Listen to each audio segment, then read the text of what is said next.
Tyler, Keith, Sam. Plug Dawn. Top 10 PlayStation 4 games. Let's go, motherfucker. This is the definitive list. I was going to look at my list. You can do the definitive. I'll do my list. Yeah. I'm an accepted list if I win. Yeah, I mean, we'll have some honorable mentions to throw out, but we fucking came together, and these are...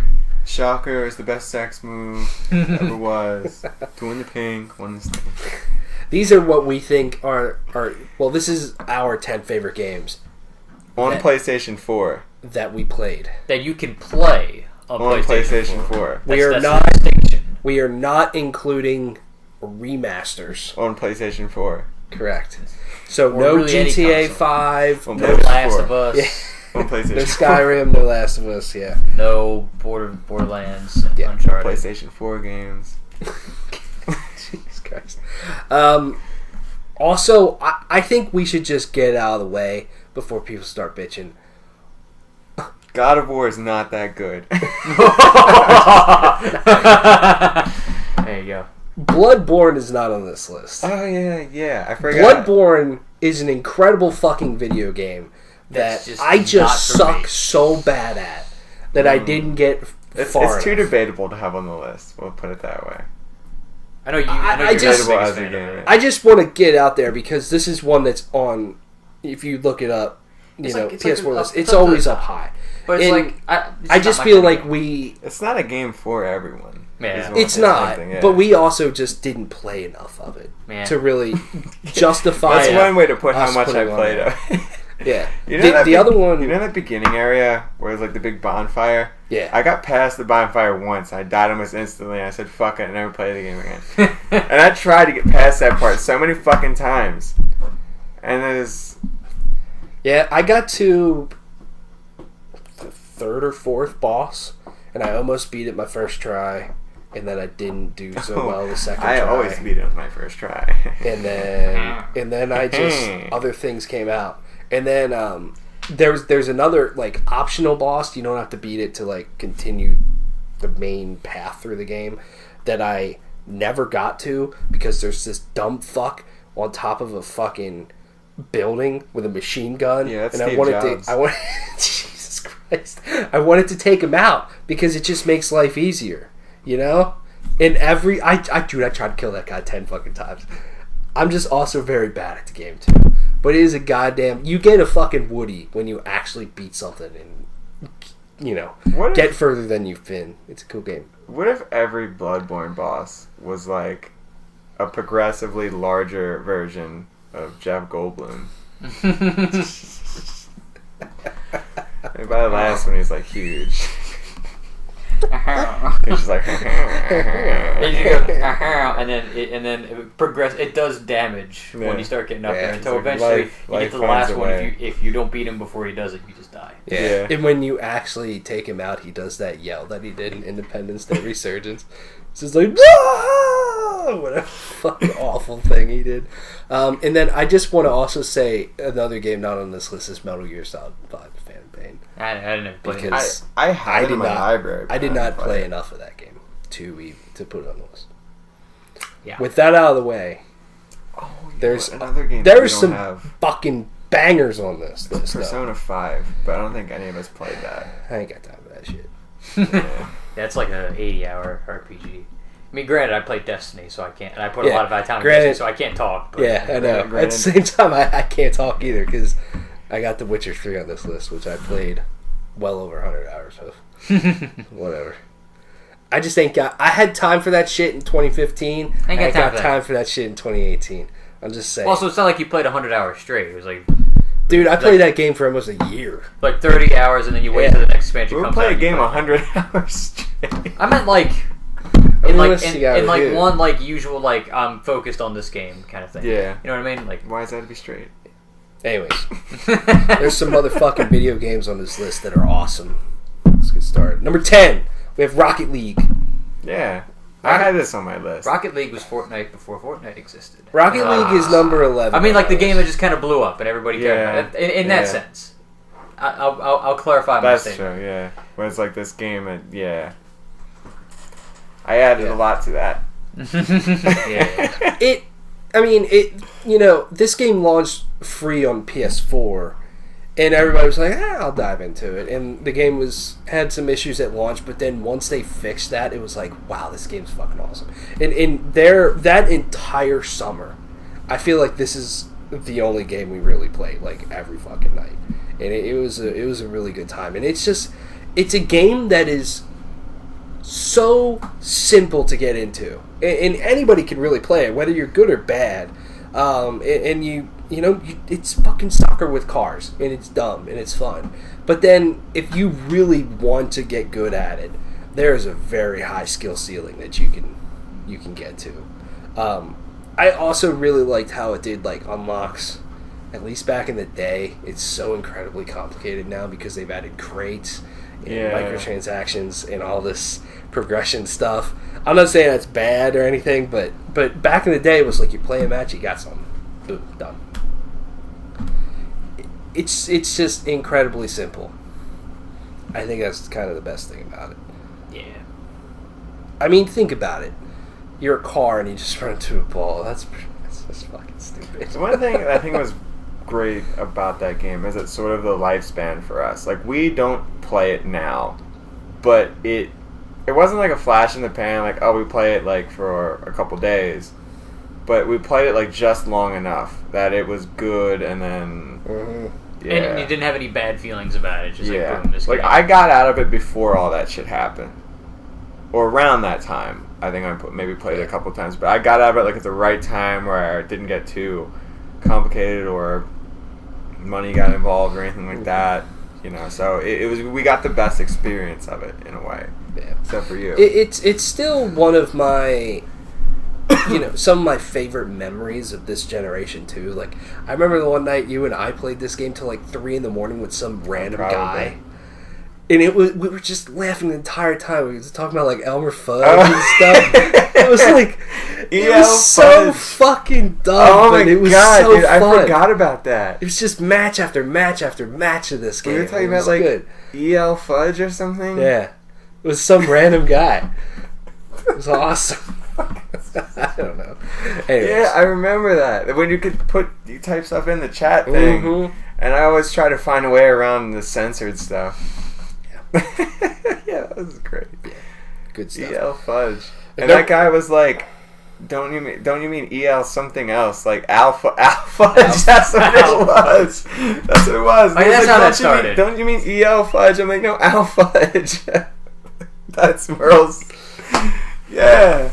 Oh my god, yeah. Memories. This game should be higher up now. That's what I'm thinking. Number 9, Wolfenstein 2: The New Colossus. Easily the best single-player shooter I've played in 10 years, at least. Easily.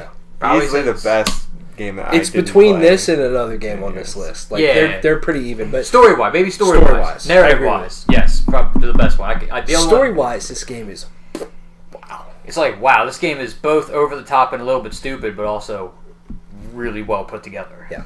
And it's like, because, I mean, definitely the best one. Better than, like, story-wise than any first-person shooter on this generation. Maybe even most of last generation. So it's like, because even though, like, again, it's silly and it's over the top, but it cares, which is nice. And it's just, I love this game. It took me a little while to beat it, but I loved it when I was It's done. very well written and it's very well directed in its cutscenes too. Like, some of its cutscenes have so much style to them that they didn't need, but they have it, and it's like, wow. Like, the one I always think about is, very mild spoilers, where you're having BJ Blazkowicz is having a conversation with that American dude. The preacher. And just jazz music, dude's playing the saxophone, fucking, this dude's over here just killing Nazis, bullets are flying everywhere, but they're drinking, they're getting drunk, and they're yelling at each other, and they get louder and louder and louder, and the camera's just spinning around in circles until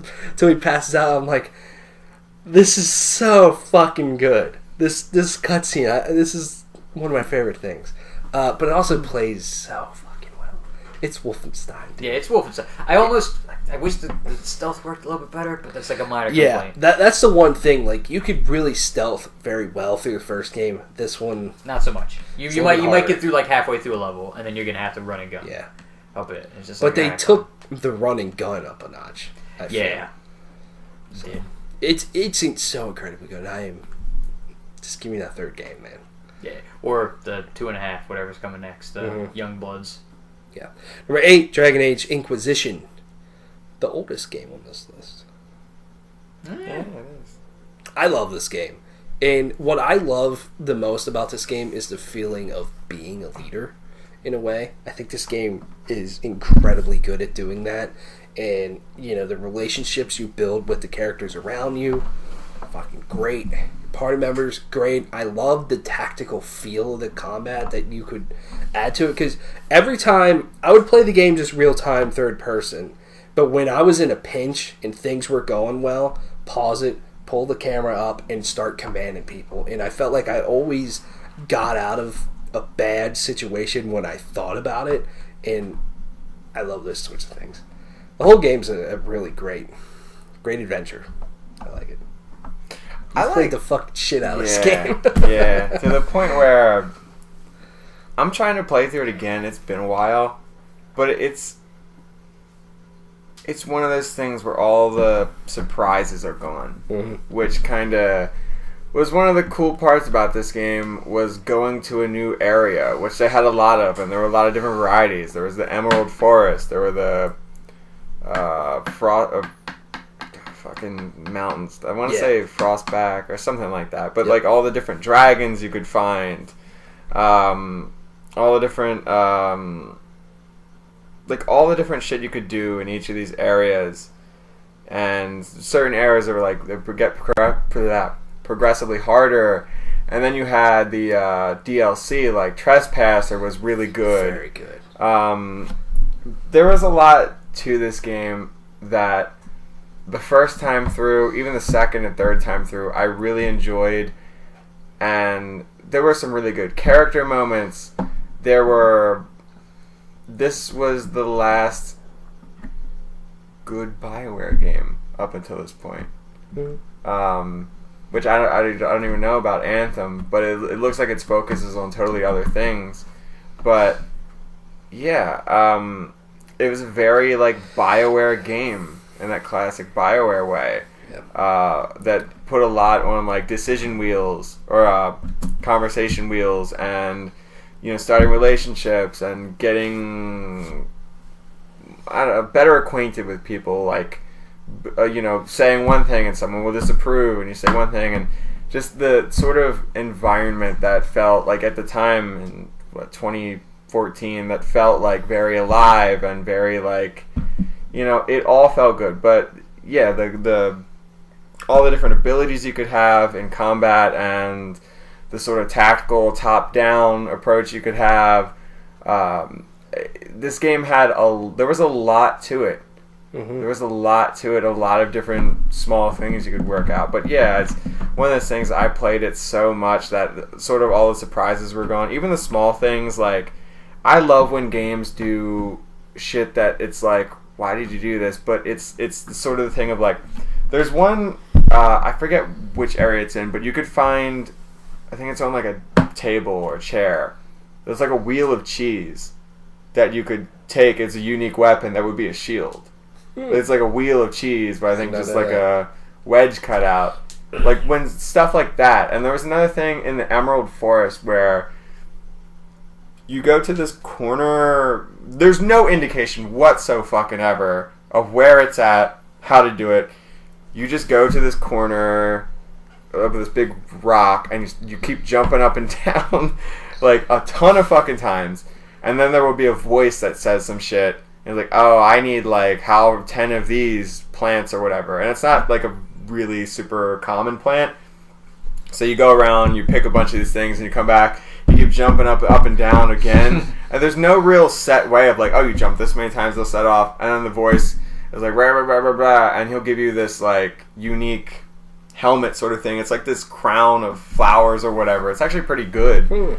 But just the small shit like that, I absolutely love in games where they're surprises. Mm-hmm. You know, like those small things like. In games, like, you get far enough into it, you're like, okay, well, alright, I know this game, but it still keeps giving you small rewards, and you're like, yeah, that's cool. I like that. That's one thing I really loved about this game. Yeah. It's great. So, it's common knowledge at this point that I have something of a bit of a problem of beating games.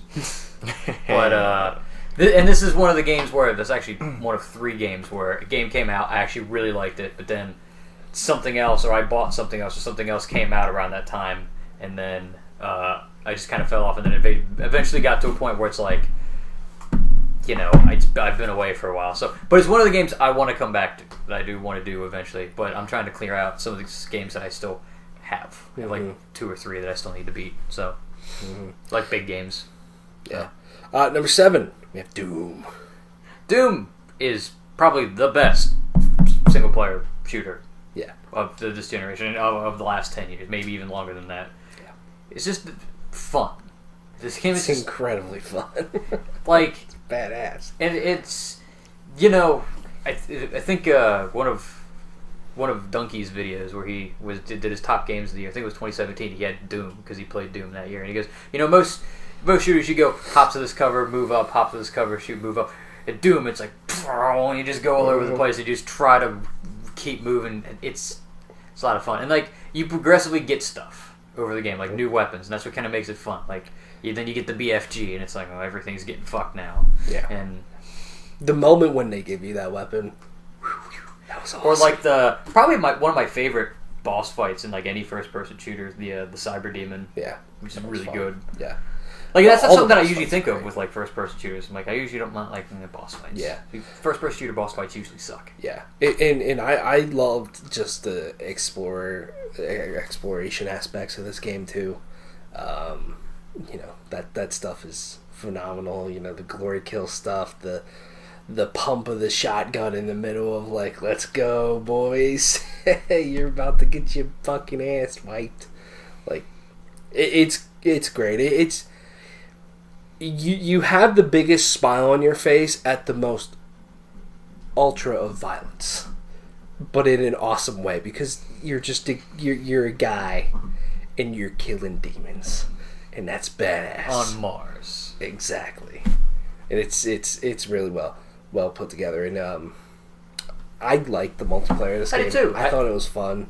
It's just, you know, it doesn't have a lot of legs to it. It doesn't have a lot of legs to it, but it has like Warpath, which is yeah, I think one of the most even which is basically one of the most creative game modes I've ever played. I liked it. Just King of the Hill, except the hill constantly moves and you have to follow it. Yeah, it's like, nice. It's an interesting like kind of battle the entire time. Yeah, it's good. Number 6, Night in the Woods. Yeah, this is my favorite game of last year. I won't go on about it too long. I have something more, I guess, in depth if you watch the sort of end of the year stuff that we did last year, talking about the game. Mm-hmm.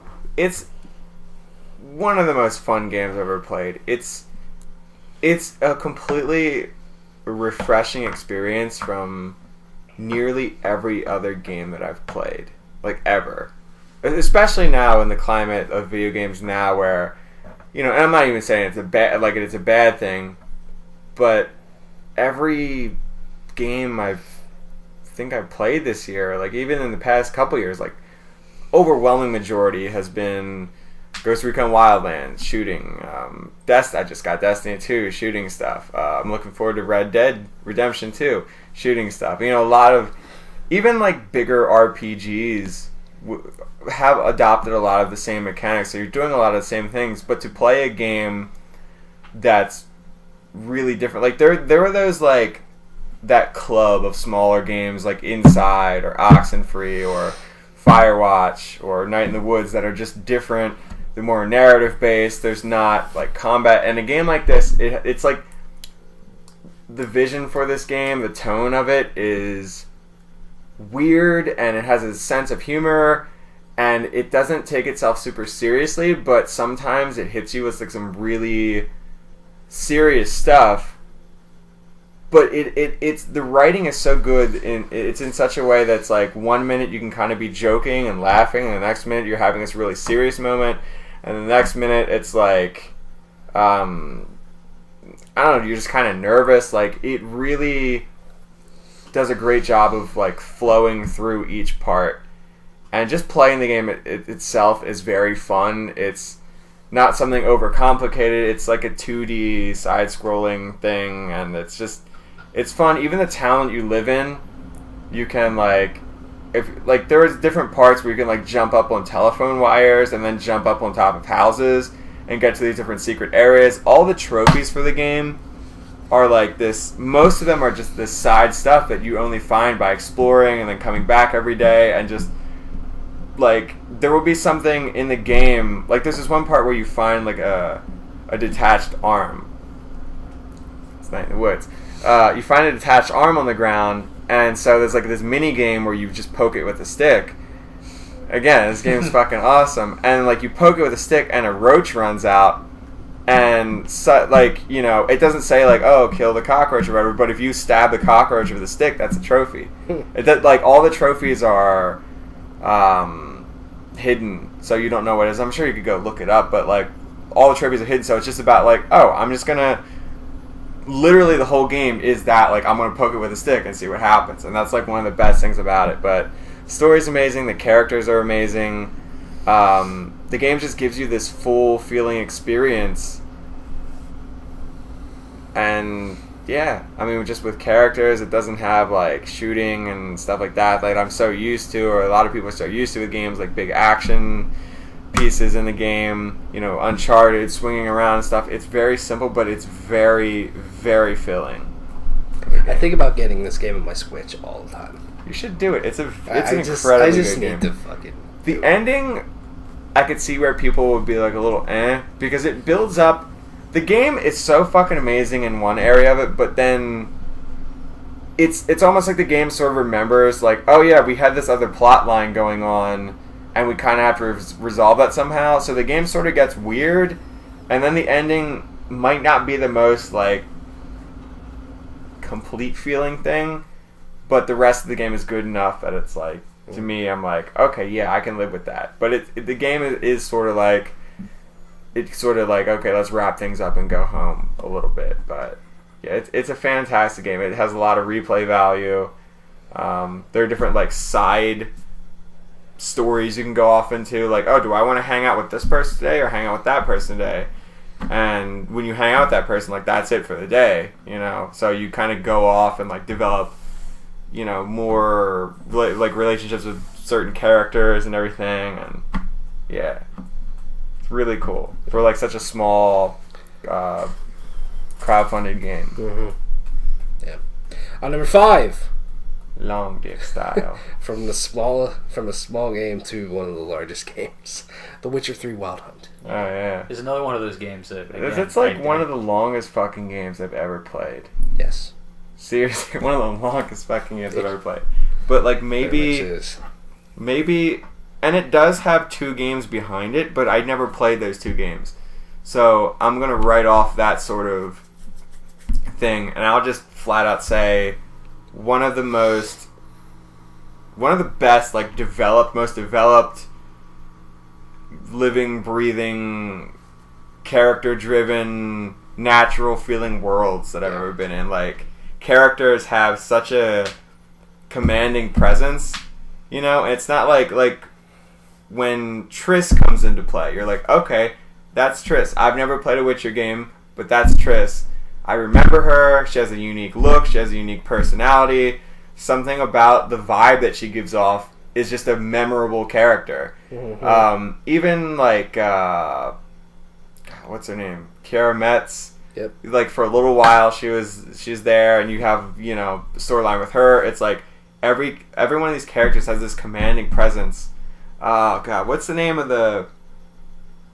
It's part of the Triss quest line. The leader of the church that I you know go who in. you're talking about. I think his name is like Nathan something, or yeah. Even him, it's like he's a bad guy. He's such a piece of shit that you're like, yeah, you know. And then there's what's Horson Jr. or something. He's such a piece of shit. Like, you walk in and he has like dead bodies everywhere. Yeah. And it's like the bad guys are so disgusting that it's like, okay, the world isn't just like, oh, this looks cool and this looks awesome, fighting monsters, but also it's like this sick and disgusting shit that's like, it's a little over the top, but it's in a way that makes you feel like, as Geralt, I'm doing good in the world by like confronting these things, and I'm helping out villagers, and I'm doing all this shit. And even some villagers that aren't even named like NPCs are still the same ones that you see all the time. And it's just like one of the best worlds. And like I said, they had 2 other games before them to kind of like, okay, now we know who Triss is and how to write her as a character, but I never played those games, but still, just from the get-go, it's like everything, even as like a new player for The Witcher, it's such a whole feeling place, you know? I agree. And to me, like, all 3 of the major areas in this game are so fucking massive, yet they made them feel so alive and have their own different vibes to them that it's just crazy that they even pulled it off. And then there's the like DLC shit too. I know, and to me, it's by far the best DLC I've ever played in my life. If you even want to call it DLC, it's a literal expansion pack, practically. In that area is practically polar opposite of the main game, because there's a lot of color, a little bit more happiness to it. Yet it has such a fucked up mystery to it, and some of the things that's going on in it that's like, Jesus Christ. To me, this game is incredibly long, but the fucking payoff at the end is just incredible. When I finished the game, I mean, of course, you could get a shitty ending based off of choices that you make, but when I finished the game, I got exactly what I wanted, and I started fucking fist pumping. And I just jumping up and down like, yes! In excitement. And you know, it's not the greatest, and I know people, you know, kind of harp on it a lot. I do enjoy the combat of this game. What I like about it is it feels like a dance in a way of just, I got my sword and I'm just going to dance around this monster and wait for them to attack, and then bam, bam, bam, and then bounce away and then throw you a little thingy and then bam, bam, bam, bam, and it's good. Yeah, it is like, the one thing I do really like about it is like how strategic it is. It's not just go in and, you know, hack away at something. Yeah. God of War. Oh, I have a cold. No, I'm just kidding. We'll get to it. That God of War is a really good game. But, yeah, it is strategic, like with bombs and oils and different stuff you can use. I think the whole thing with me with like the combat is that it's just sometimes it's like the animations is weird, and it just sort of, sometimes it feels a little bit too light, I guess. Like, I wish Geralt, like playing as him had a bit more weight, but the combat, I do really respect how strategic the game is. Like that, yeah. And just this game has the best goddamn side quest I've ever played in an RPG. Just because, one, they impact your adventure, but then they also are just incredibly well written. Yeah. From start to finish. And they have, some of them don't. I will admit that. The one with the troll, or the one finding the pot for the lady, it's like, who gives a shit about this? But they're goofy, but most of them have, like, there's literal thought put into them. They take you to unique areas, and you still have choices to make. It's awesome. And they're still, like, true to the world. Like, even if it is some dipshit thing, it's still, like, there are dipshit people in this world, which is, like, they explore that kind of side of it. The one thing that I was talking to someone at work about The Witcher, what's the name of it? The expansion, or the DLC. Blood and Wine? Yeah, no. Blood and Wine, yeah. Oh, yeah, Blood and Wine. I was thinking Blood and Wine and Heart of Stone. Yeah, Blood and Wine is like how the main game and the DLC contradict each other. Is like the main game is like all the shit is on the surface, and all like the good stuff you find like beneath everything. Like Triss is in hiding, and Yennefer, you just kind of randomly run into her here and there. Like later in the story, like she comes back in it more. But like all the good parts of the game are sort of hiding there, and you're exploring everything. But then it's kind of the opposite with Blood and Wine, because like it's pretty on the surface, but there's all this shit underneath. Agreed. I liked how they did that, and that was cool. Yeah. Also, I mean, you can shag on a goddamn unicorn. That alone should put this at number one. Shag. Boy. Shag. You can fucking root her. Yeah. Number 4, Horizon Zero Dawn, which some may go, oh, that's blasphemy to put over The Witcher 3. I think both of these games are fucking incredible. Yeah, they're actually tied. Yeah, I mean, the way we put these together, they were very close. And to me, like, both of these games have incredible worlds. Both of them have really gripping main narratives to me. And they all have very great characters.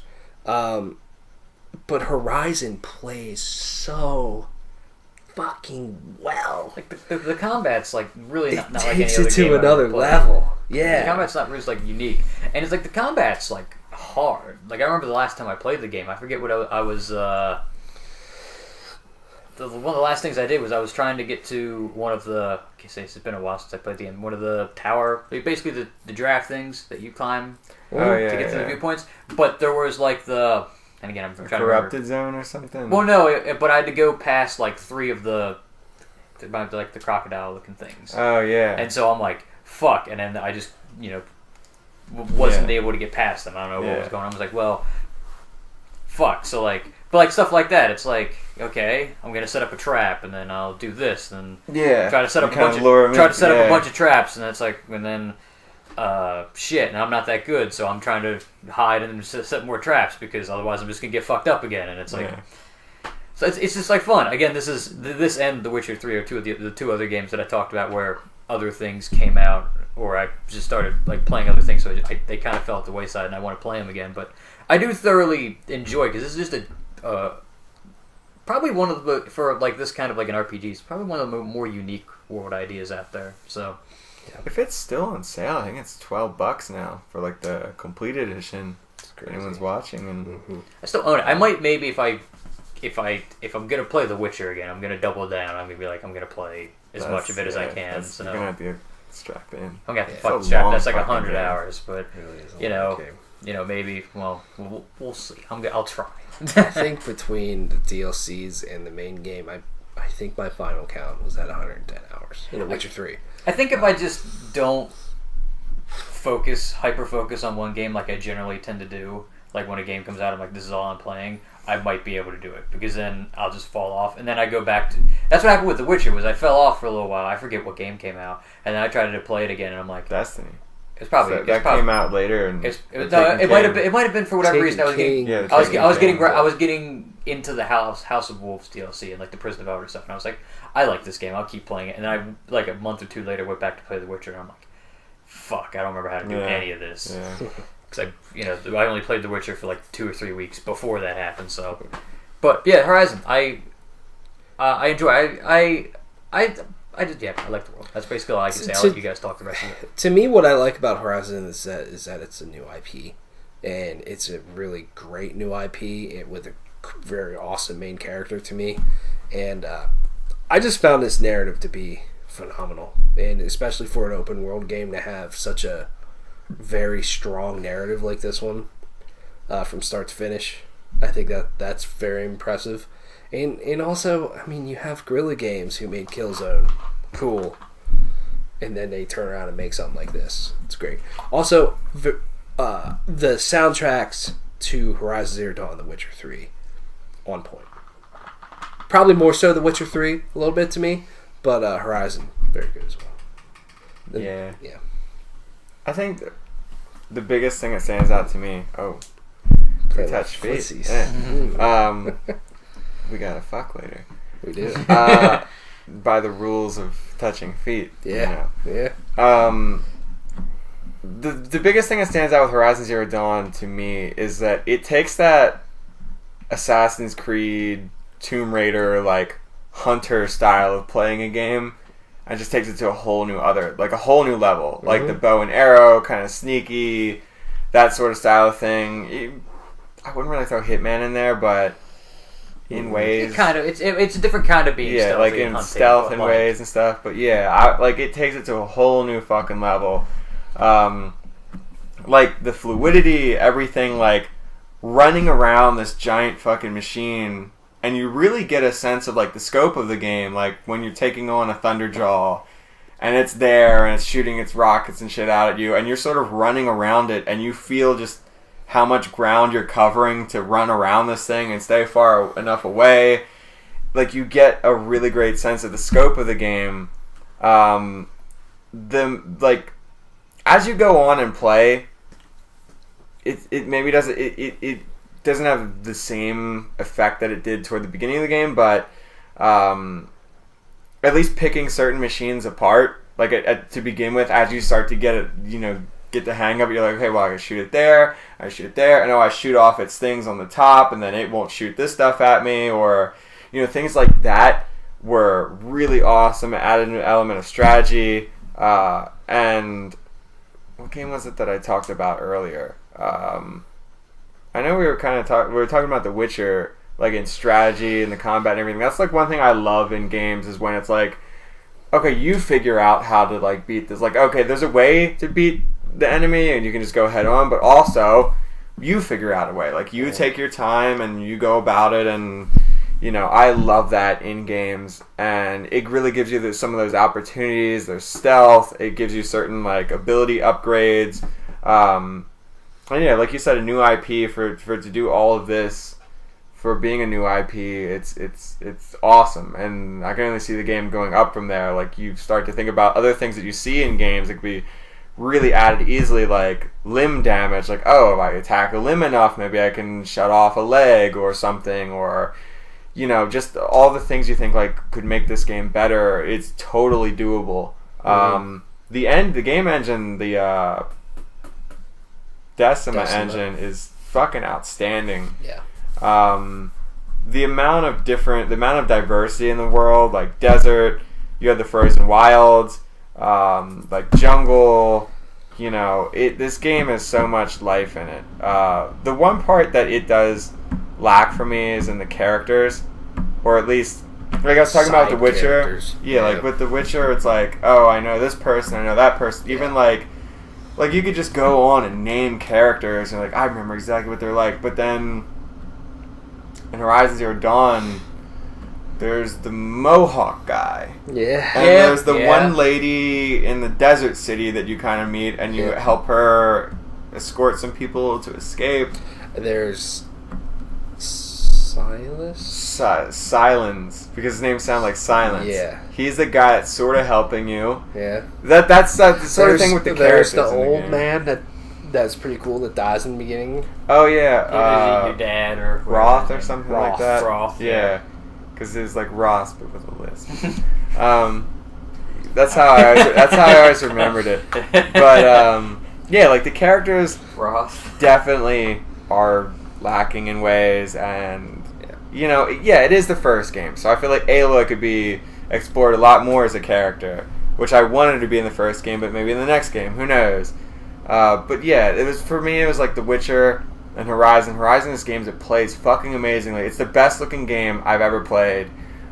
There's some fucking moments in the game, especially in the Frozen Wilds, and you're facing I can't remember the name, but they added these new like bear things, and like they were fucking tough. And there were some moments where I would just like I was in the middle of a fight, I'm like, fuck, I'm gonna pause it and then see what's happening, and like go around, and because there's like a photo mode, you can take screenshots, something The Witcher doesn't have.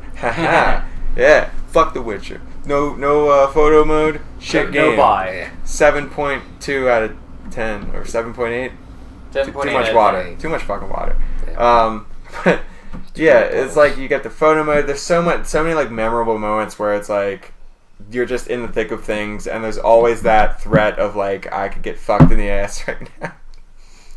Okay. By a machine, but it's like you come out on top. Yeah. It's a great game. Number 3, Uncharted 4, Thief's End. Yeah. I don't know if there's a game that I think has done like long-standing payoff much better than Uncharted 4. Like, there's just a lot of things Mass that get... Effect 3. Well, not by whatever. No, but no, like, definitely not. Because like you know, No Man's Sky. You know, yeah, exactly.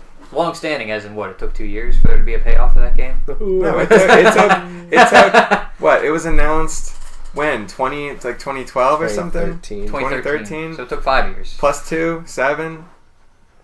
No, yeah, 5 years. 5 It's years. 2018. I know math. Fuck you. But because like you know, you find out all kinds of the you know stuff about Nate, like you know his origin, where they came from, and find out about his brother and what happened to his mom and his origins and whatnot. But then even then, I think something that kind of I didn't really realize until like recently. I was thinking about this game. We were coming up with this list about how, in some ways, perfect the boss fight in that game is, because it's symbolic for the whole game, because you're, you know, chasing a pirate treasure.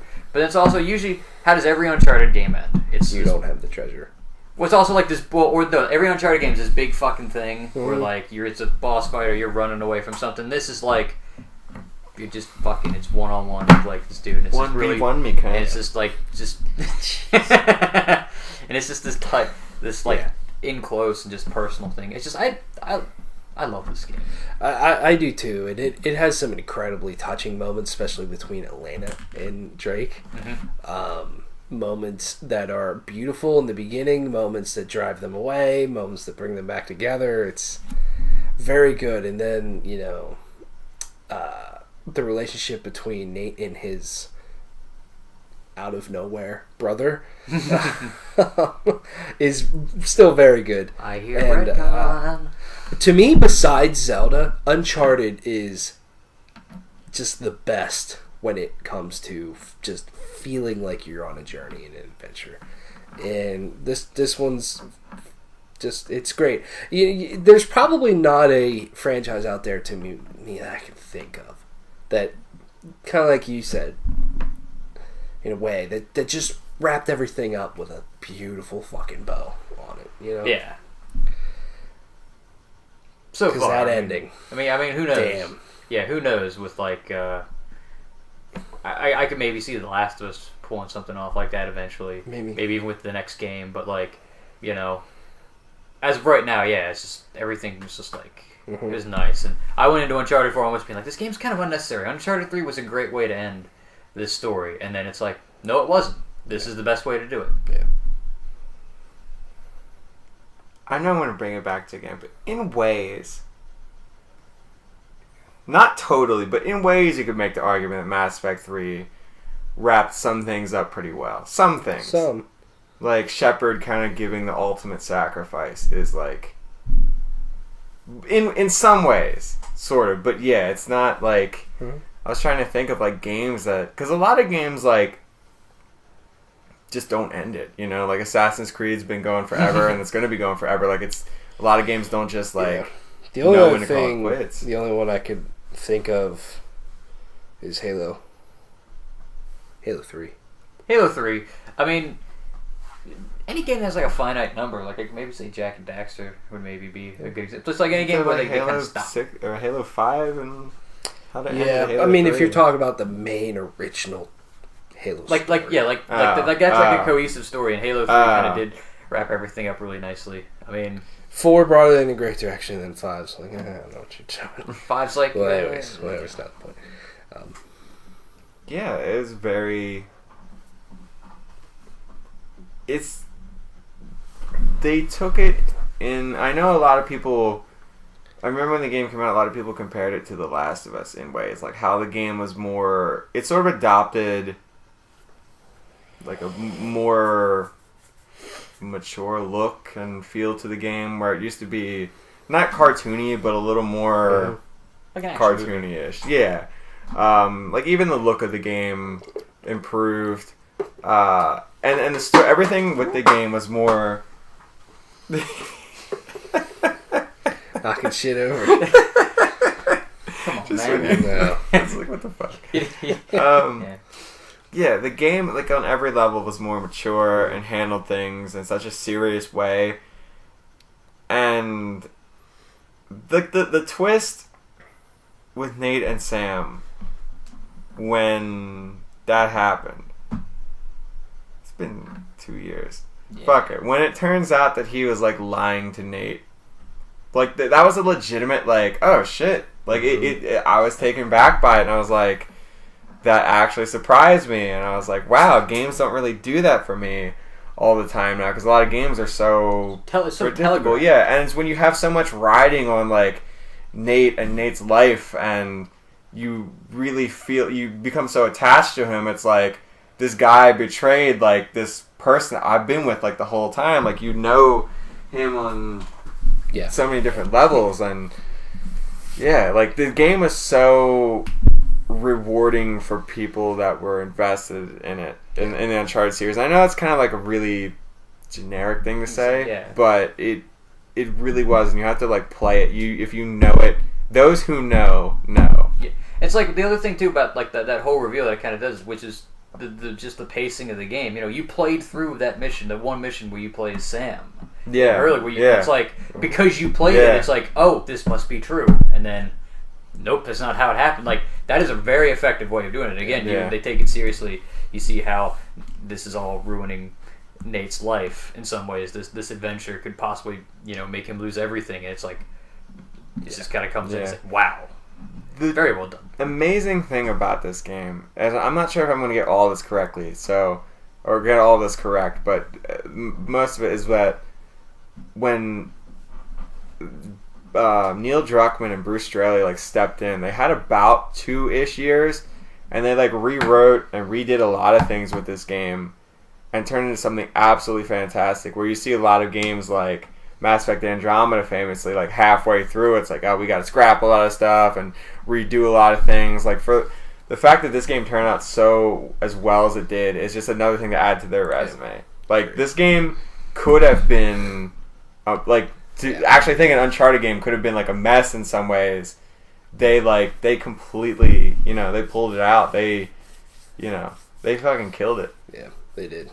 I also don't want to know the amount of hours this team had to work to pull this game through to the end. Cause holy shit. Number 2, Overwatch.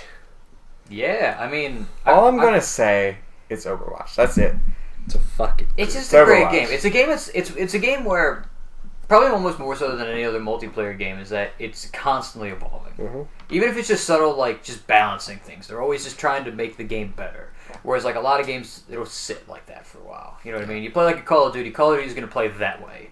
There's never going to be like it's never going to go away from Call of Duty for 2 months, and you're going to come back and there's some new way to think about the game, which is like kind of what you have to do with like Overwatch. You just never run with that, and it's just But it's the feeling that this game can give you when you pull off something really fucking amazing, or your team just pulls through and just either has just incredible defensive stand or finally cracks through on offense and just barely makes it. I mean, it's still, even over 2 years later, still can give you just this incredible feeling. I mean, just like a month ago, it's 3 a.m. and we're fucking screaming at our TV, trying to just win this match, and we ended up winning, and it's just fantastic memories that this game has, and it's there's a character for anybody in this game, and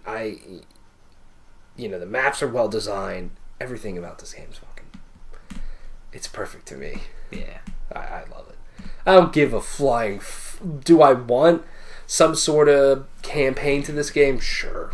I don't care though. I think it could be cool if it was like cooperative or something like that, but like, man, this game's just, all it needs is multiplayer. There's enough depth. There really is. I mean, we've played this game for hundreds of hours. I think I'm almost to 200 hours.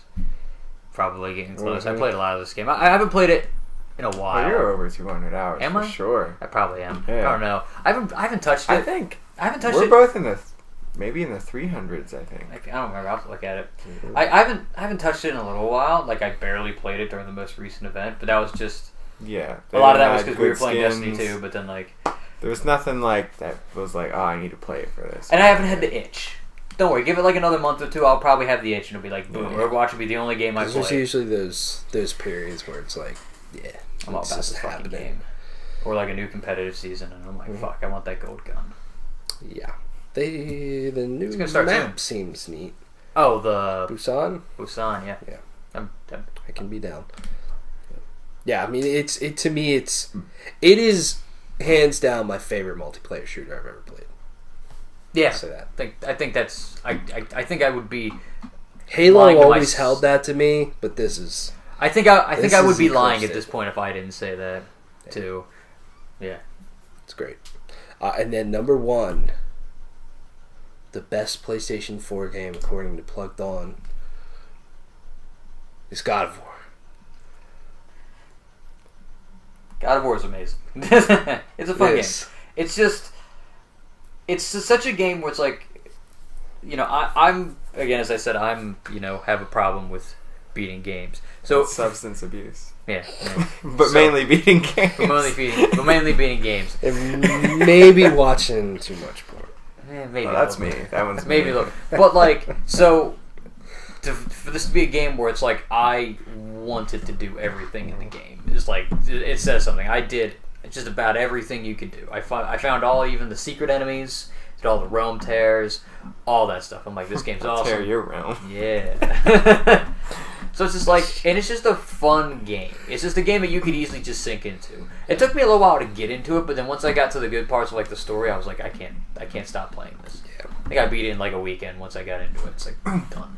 To me, it's just this game is so fucking perfect from top to bottom to me, and like I still think about this game, and I'm just sad that it's over. And am I sad that The Witcher 3 or Uncharted is over when I finish it? Yeah, but not like this game to me, because I just think about playing through a lot of the major story beats, the major areas that you go through the first time in this game, and it's incredible, and it's got so many powerful moments in the relationship between Kratos and Atreus is great. Some of the reveals in this game, phenomenal. The other the side characters in this game, fucking awesome. It's just the most beautiful game I've ever fucking played. I love the combat to this game personally.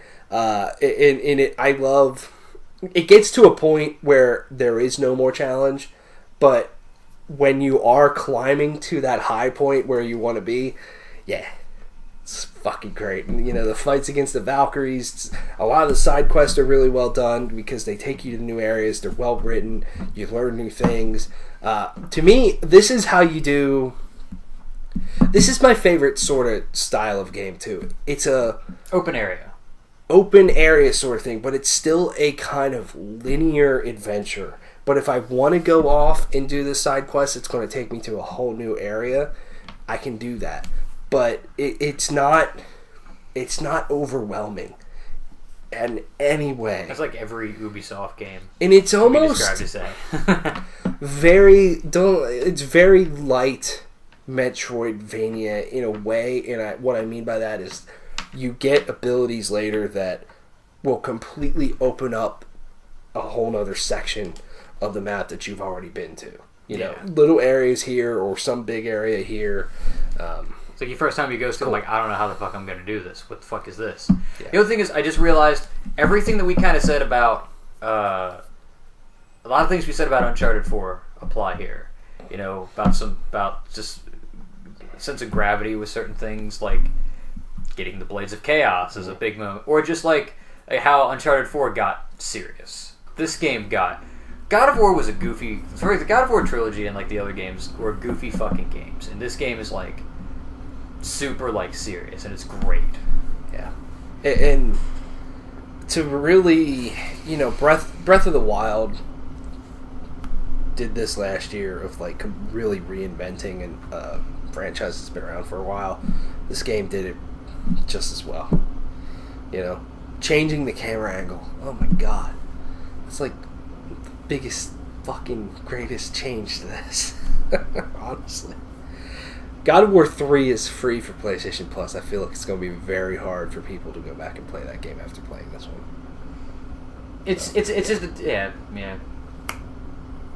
Thoughts? My favorite thing about God of War is Kratos' big boobies. Boobies, yeah. I want to suck on his titties.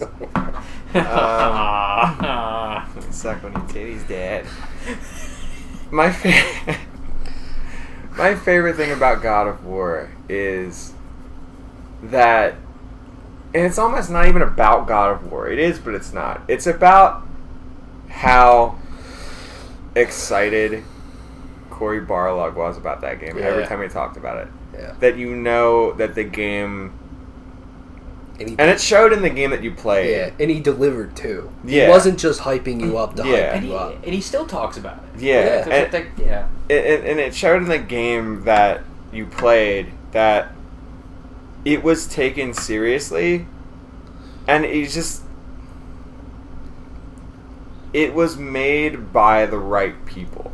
Yeah. You know, it wasn't a game that was, you know, oh, well, there's this big fuck up, or oh, there's that huge fuck up, or it's full of holes, and it's this, and it's that. It was made with a vision in mind, and it's there were a few things I know they did along the way, at least listening to, you know, Cory talk about the game a couple times, that it's like, oh, well, let's do this instead. Like, oh, that's a good idea. But the vision of the game was... So, it's what makes the best games, like The Last of Us. There's a vision, and it's like, we're going to do this, and we're not going to, like, apologize about anything. It's going to get uncomfortable, but this is the exact story that needs to be told. This is exactly what we need to do. We're not going to have Odin. Oh, well, he doesn't belong in this game. He doesn't fit the vision. That's not what this game's about. This is what this game's about. And I absolutely love games that do that. And it's not like, wow, we gotta get, you know, Alien Covenant, you know, gotta have some aliens in there, even though we have this whole other storyline going, or we gotta do stuff for the fans. They're worried about just making a great game, and people will come to it. And after God of War Ascension, like, people were very tired of God of War, just because that was the 6th game of a very similar style the whole time, and to completely change it to the point where everybody is so fucking stoked for whatever they do next. Yeah. With this franchise, and no matter where they go, like, that's an incredible thing to do, you know, with the 7th game in a franchise. And I agree with you. They could have, just to try to rope more people in through Thor in there and Odin and Asgard and all these places, but they didn't. Will it be there next game? Probably. I'll get it next time. It has to be, but still, like, they could have. But at least it's obvious now that it's done with care. Yeah. That these characters, you know, deserve. Yeah. Whereas this story is definitely about Kratos and Atreus. Yeah. They deserve to be, like, almost in some ways equally as much as there's such big, you know, they deserve to be as much of the focus. Yeah. And to me, this game has one of my favorite endings ever in a game. Probably, you know, Uncharted 4 is a great ending, but it wraps everything up. Horizon Zero Dawn, I thought, had a cool ending, and Witcher 3, cool endings. The Last of Us, stick with me, The Last of Us 1 had an ending where you kind of cocked your head to the side and went, and you don't know how to feel. Okay. That Last of Us had one of my favorite endings ever. Like, the second the music kicked on, it gave me this feeling like, you know, that, like, that's not in your stomach. Like, I love the ending. But I will admit, like, it was a little like, what do they have in mind, huh? Yeah, exactly. And then God of War is the first time I've felt that way since The Last of Us, when, you know, the reveal of Atreus and who he is, and you kind of just go, yeah, whoa. Apparently, I saw the thing. Apparently, that was there in the beginning. Yeah, apparently, that's right in that little house. Yeah, that you're in. But yeah, it's like that, and that's something that'll stick with you for a very long time. That's what makes this game great. Fucking awesome. So, yeah, that's it. Those are our 10 favorite games on PS4. I mean, there's some honorable mentions. Diablo 3, Until Dawn, great games. Nier Automata, Hellblade, Firewatch, Ghost Recon Wildlands. I had Destiny. Destiny. That was mostly come from a time commitment. Yeah. Well, it's a good game. Yeah, it was. It eventually became a good game. And I believe Destiny 2 will eventually be a fucking phenomenal game. Give it, 4 days? Hopefully? Give it 4 days in another year. Yeah, probably. Another $70, and then we'll see. Yeah. Yeah. Let us know your favorite games on PS4. Thanks for watching. See ya.